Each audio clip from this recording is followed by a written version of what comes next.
नमस्कार साथियों, आज का टॉपिक है रिलेशनशिप में ना कहना जरूरी है और कैसे कहना जरूरी है। हमारे रिलेशनशिप्स पर्सनल होते हैं, ऑफिशियल होते हैं। तो अपने इस रिलेशनशिप में कभी कभी हम ना कहना चाहते हैं और नहीं कह पाते हैं और हम परेशानी में फंसते हैं। तो आज हम बात करेंगे कि चाहे वो बॉस से हो, चाहे वो अपने आपके गर्लफ्रेंड से हो या अपने घर में हो, आपके अंदर वो शक्ति होनी चाहिए कि आप अच्छा और बुरा दोनों सोच के ना कहने की हिम्मत जुटा पाएं और कहें। तो अगर मैं कहूं कि सेइंग ये पता लग जाए किसी को कि कब और कैसे ना कहना है अपने रिलेशनशिप को मेंटेन करने के लिए, तो ये बहुत बड़ी टैक्ट और कंसीडरेशन की बात होगी, कला की बात होगी। आप किसी को you are going to say no respectfully by explaining your reason. Clearly offering alternatives is possible and expressing appreciation for the request. जब आप ना किसी को कह रहे हैं, नो किसी को कह रहे हैं, तो बड़े रिस्पेक्टफुली नकारिए, ना करिए। अपने रीजन बताइए कि आप क्यों ये नो कह रहे हैं, और साथ में अगर जरूरी हो तो कोई अल्टरनेटिव बता दें कि इस समय नहीं, इस समय ये नहीं, वो उसका एक सब्स्टिट्यूट दे दें, और साथ में अप्रिशिएट करें कि आपने कम से कम ये रिक्वेस्ट मेरे से करी। तो पूरी ईमानदारी के साथ अपने को कम्युनिकेट करें अपनी बात को, और बड़ी जोरदारी से ये कहते हुए अपने म्यूचुअल अंडरस्टैंडिंग और रिस्पेक्ट को बनाए रखें। कहने का मतलब कि आपके संबंध भी नहीं टूटने चाहिए। आपने वो बड़े रिस्पेक्टफुली बात भी कर दी, आपने कारण भी बता दिया कि क्यों नो कह रहे हैं, आपने उसका एक अल्टरनेटिव भी दे दिया कि आप इस ढंग से उस काम को यस कर सकते हैं। आपने अप्रिशिएट भी किया कि अच्छा वो चीज आपसे पूछी गई, आपने ईमानदारी के साथ कम्युनिकेट भी किया, अपनी जोर देके उन रिश्तों को भी बनाए रखा। तो ये होता है कब कहना और कैसे कहना। तो कैसे तो मैंने बता दिया कि इस तरीके से आपको ना कहनी है। अब कब ना करनी है, तो हमने 9-10 सिचुएशंस ऐसी सोची हैं जिस उस मोमेंट पे आपको ना कहना जरूरी है। तो पहली सिचुएशन है 10 situations where saying no can be very important way. पहली नो सिचुएशन जब आप ना करेंगे वो होगी over commitment situation. When you are already stressed thin and taking on more would compromise the work you have already committed। जब आप इतना ओवरबर्डन्ड हैं कि आपके पास अगर थोड़ा सा और भी किसी का और काम ले लिया या कुछ ऐसा असाइनमेंट आपने एक्सेप्ट कर लिया, तो आपके लिए बड़ा मुश्किल होने वाला है। तो ऐसी सिचुएशन में नो कहना जरूरी है ताकि आप ओवर कमिटेड ना होने पाए। दूसरी situation, your boundary setting. When someone is asking you to do something which is violating your values, जब आपके वैल्यूज को टूटने वाली कोई रिक्वेस्ट हो रही है,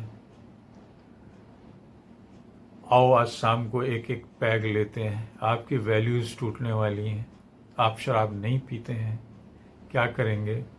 सीधे नो करेंगे।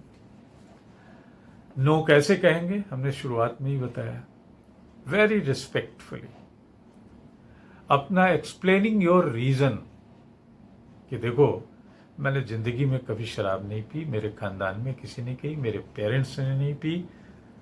Explain your reason clearly, offering alternative. आप उससे कहें कि मॉकटेल आप चाहें तो हम आपके साथ कोल्ड ड्रिंक और मॉकटेल पी सकते हैं, आपका साथ दे सकते हैं if you feel lonely. And expressing appreciation for the request, और उसको अप्रिशिएट भी करें कि वैसे मुझे बड़ी खुशी है कि तुमने मुझे चुना, अपना जाना मुझे चुना और अपने साथ बैठ के वाइन के लिए ऑफर कर रहे हैं, तो ये भी उसको अप्रिशिएट भी करना है।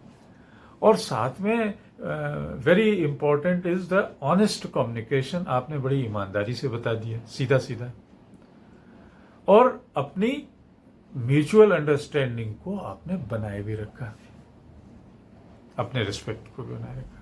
तो ये दूसरी सिचुएशन होगी बाउंड्री सेटिंग की, जब आपको ना कहनी है। तीसरी है टाइम मैनेजमेंट। टाइम मैनेजमेंट का मतलब जब आपका अपना टाइम, वो टाइम जो आपने किसी अपने near and dear loved one के लिए निकाल के रखा है, और वो टाइम आपका जाने वाला है। आपने हाँ कर दी, चलिए घूमने चलते हैं, मॉल चलते हैं। आपने यस कहने का मतलब कि आपकी जो प्रायोरिटीज थी शाम को अपनी बीवी बच्चों के साथ, अपनी प्रेमिका के साथ, अपने और भी कोई उसके साथ बच्चों के साथ गुजारने वाले थे, तो वो जाने वाला है। तो ऐसे केस में आपको ना कहनी है। चौथी सिचुएशन बनेगी फाइनेंशियल कॉन्स्टेंट्स, जहां पे आपका बजट बिगड़ रहा हो। When a request would strain your budget or financial stability. Maldives घूमने चलते हैं, ऑफर आपके बॉस की तरफ से और प्रेशर है, तो चूंकि आपका फाइनेंशियल जो बजट बिगड़ने वाला है, आप हाँ कहते हैं तो आप लोन लेके जा रहे हैं, तो ऐसी सिचुएशन में नो कहना जरूरी है। Another situation, your health concerns. Health concerns कि पहाड़ों पे चल रहे हैं, लद्दाख चलना है, दोस्तों का ऑफर आया और आप बीच में फंस गए क्योंकि आपकी तो फिजिकल और मेंटल हेल्थ अच्छी नहीं है, और उधर वो लद्दाख जाने के लिए तैयारी है। आप ना भी नहीं कर पा रहे हैं, हाँ भी नहीं कर पा रहे हैं, तो ऐसी सिचुएशन में आपको प्रायोरिटी सेट करनी होगी। आपका हेल्थ इशू आपकी प्रायोरिटी पे होना चाहिए और आपको ना कहना चाहिए कि नहीं, मैं नहीं जा सकता। छठवीं सिचुएशन है क्वालिटी ओवर क्वांटिटी। जब आप ज्यादा काम करने के बजाय क्वालिटी में बिलीव करने वाले हो, ना कहने से क्या होने वाला है, आपका रिजल्ट एक बेटर रिजल्ट आप देने वाले हैं, परफॉर्मेंस देने वाले हैं, बजाय कि कुछ और कमिटमेंट जोड़ के एक अच्छे रिजल्ट से, आउटस्टैंडिंग रिजल्ट से पुअर परफॉर्मेंस पे आने वाले हो, तो आप सीधे ना कहेंगे, नहीं मेरे पास समय नहीं है और मेरा ये असाइनमेंट है।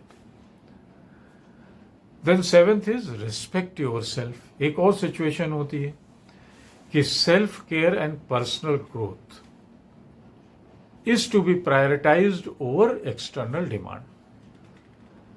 आपको अपनी पर्सनल ग्रोथ पे ध्यान देना है, आपको सेल्फ केयर करनी है, तो एक्सटर्नल डिमांड को आपको ना कहना है। एक और सिचुएशन है अवॉइडिंग बर्नआउट्स। आपको एग्जॉशन आएगा, इससे आप थकावट होगी। ज़्यादा आप कुछ काम अगर करते हैं, when taking on too much could lead to exhaustions और diminished productivity, आपके परफॉर्मेंस पे असर आने वाला है, तो आप ना कहिए। Then if you see conflicting commitments are going to be there. अगर आपने किसी से यस कह दिया और उससे एक कॉन्फ्लिक्ट पैदा होगा दूसरे के साथ, आप किसी के वैल्यूज के साथ, किसी के ऑब्लिगेशंस के साथ, तो आप मना कर दीजिए। और 10वां है maintaining integrity. When agreeing would compromise your integrity और गो अगेंस्ट प्रिंसिपल, तब आप मना करिए। आपके सिद्धांतों के अगेंस्ट अगर कोई चीज हो रही है तो उस इंटीग्रिटी को मेंटेन करने के लिए भी आपको ना कहना है। लेकिन जैसा मैंने शुरुआत में कहा, कैसे कहना है? Respectfully. Number 1, respectfully, two explaining your reason clearly, क्यों आप ना कर रहे हैं। तीसरा, you have to express appreciation for the request, उसकी तारीफ करिए कि उसने आपको ये असाइनमेंट करने को कहा या आपसे ये रिक्वेस्ट करी। और चौथी चीज, communicating honestly and emphatically emphasizing on the maintaining of mutual understanding and respect, और रिश्तों को बनाए रखने का आपका प्रयास। तो ये सारी चीजें जरूरी हैं आपकी जिंदगी में ना कहने के लिए। नमस्कार साथियों, फिर से मेरी रिक्वेस्ट, आपने हमारे चैनल @Mr. Sudeep 104 को अगर शेयर और सब्सक्राइब नहीं किया तो जरूर कर दें। आपसे फिर से इसी तरीके के एजुकेशनल टॉपिक्स पे बात करेंगे। नमस्कार, जय हिंद,